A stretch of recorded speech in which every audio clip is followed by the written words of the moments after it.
पाहुयात मुंबईतला coastal road हा अनेकांच्या आकर्षणाचा विषय आहे। वेगवान प्रवास आणि सुरक्षेची हमी असल्यामुळे कोस्टल रोडवरून प्रवास करण्याकडे अनेकांचा कल असतो। मात्र याच कोस्टल रोडवर एक अशी घटना घडली ज्यामुळे तब्बल 2 तास वाहतूक ठप्प करावी लागली। कोस्टल रोडच्या बोगद्यात आगीचे लोळ आणि धुराचे लोट दिसू लागले। पाहुयात ही घटना का आणि कशी घडली हे सांगणारा हा स्पेशल रिपोर्ट। कोस्टल रोडवर बर्निंग कारचा थरार, बोगद्यात कारला आग, धुराचे लोट। जीवितहानी नाही, प्रवाशांची घाबरगुंडी।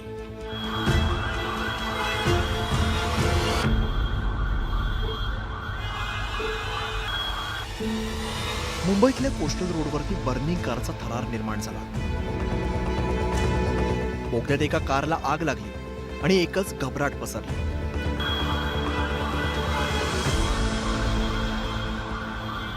ही आग इतकी भीषण होती की त्यात कार जळून खाक झाली आणि फक्त सांगाडा उरला। मात्र आग लागल्यानंतर कोस्टल रोडवरची वाहतूक बंद करण्यात आली, त्यामुळे अनेक प्रवासी अडकून पडले। जेव्हा आग लागली तेव्हा काही प्रवाशांनी व्हिडिओ बनवून प्रशासनाला आवाहन केलं। कोस्टल रोड अंडरग्राउंड जो बनवलेला आहे त्याच्यामध्ये काहीतरी आग लागलेली वाटतं, कुठली तरी पेट घेतलाय। सगळ्या गाड्या आतमध्ये अडकलेल्या, लोक गाड्या सोडून पळत आहेत।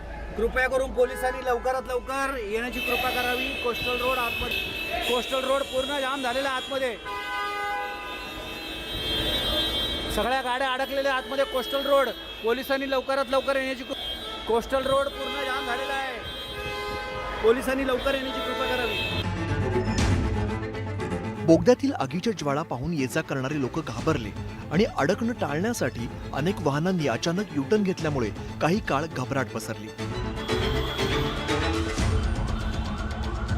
मात्र पोलीस यंत्रणा वेळेत पोहोचल्यामुळे वातावरण नियंत्रणात आलं आणि अग्निशमक दलाने 2 तास प्रयत्नांची पराकाष्ठा करत परिस्थिती पूर्वपदावरती आणली आणि वाहतूक पुन्हा सुरू झाली। तर मोठ्या प्रमाणात इथे वाहतूक कोंडी झाली, कारण जेव्हा वाहन जळलं त्यानंतर मागे असलेली सगळी वाहनं एका बाजूला थांबवण्यात आली आणि त्यानंतर मग जी मागची वाहनं होती ती सगळी मागच्या मागे नेण्यात आली। आणि आता आपण बघतोय अग्निशमन विभागानं इथे आग विझवल्यानंतर आणि हे वाहन काढल्यानंतर आता एका मार्गिकेतून ही सगळी वाहनं जाण्यास रस्ता मोकळा केलेला आपण बघतोय।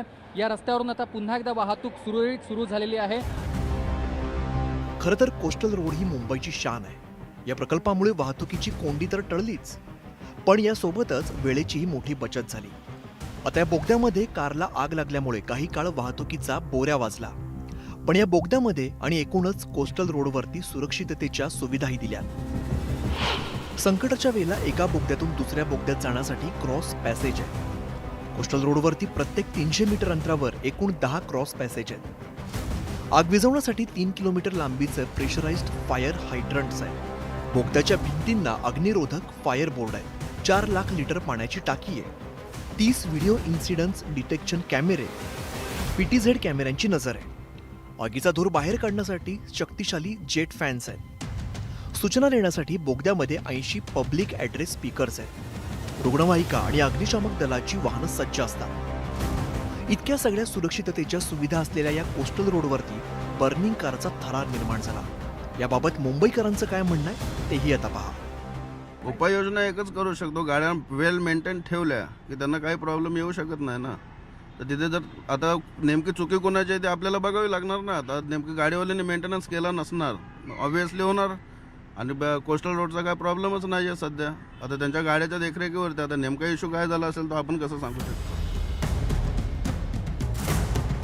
कोस्टल रोडच्या बोगद्यामध्ये कारला आग लागली, मात्र ती नियंत्रणात आणून वाहतूक 2 तासात सुरळीत करण्यात आली। मात्र या सगळ्या प्रकारामुळे मुंबईकरांना मोठा मनस्ताप सहन करावा लागला। सुमित सावंत, न्यूज 18 मराठी, मुंबई।